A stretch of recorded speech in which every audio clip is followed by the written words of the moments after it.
হে মহাৰাজ, মোৰ ঈশ্বৰে তেওঁৰ দুখ পঠিয়াই সিংহৰ পৰা মোক বন্ধ কৰিলে, কাৰণ তেওঁ মোক কোনো দুখ নাপালে। আৰু হে মহাৰাজ, মই আপোনাৰ সাক্ষাতৰ কোনো দুখ কৰা নাই।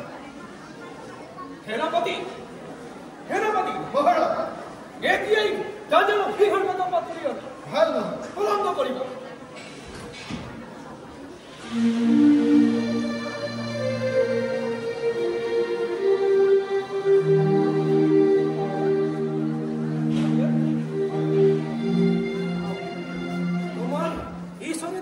ৰক্ষা কৰিলে।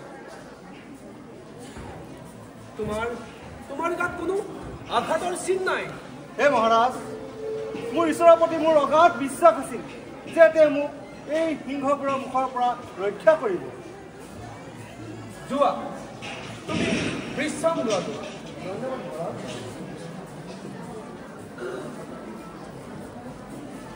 সেনাপতি মহাৰাজ,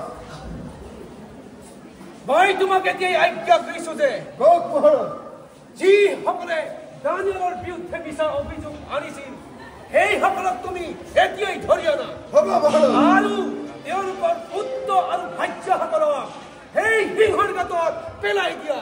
পলম নকৰিবা।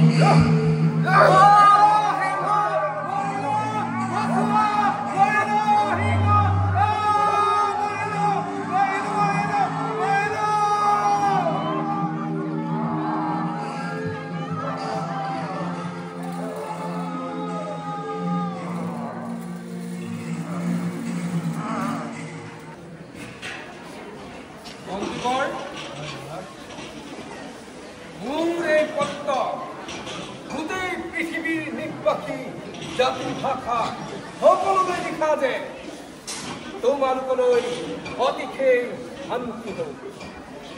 মই আজি সকলোলৈ আজ্ঞা কৰিছো যে মোৰ ৰাজ্য সকলো ঠাই সকলোৱে দানিয়েলৰ ঈশ্বৰ সাক্ষাতে কম্পমান হওক আৰু তেওঁক সকলোৱে ভয় কৰক, কাৰণ তেওঁ জীৱন্ত ঈশ্বৰ আৰু চিৰকাললৈকে থাকিব। তেওঁৰ ৰাজ্যৰ অবিনাশী, তেওঁৰ ৰাজশাসন শেষলৈকে থাকিব। যিজনাই দানিয়েলক সিংহৰ গাঁতৰ পৰা ৰক্ষা কৰিলে তেওঁ এই নিস্তাৰকৰ্তা আৰু উদ্ধাৰকৰ্তা। তেওঁ স্বৰ্গ আৰু পৃথিৱীৰ অদ্ভুত লক্ষণ আৰু কাৰ্য সাধন কৰোতা ঈশ্বৰ ৰাণী। তেওঁৱেই ত্ৰাণকৰ্তা ঈশ্বৰ হয়।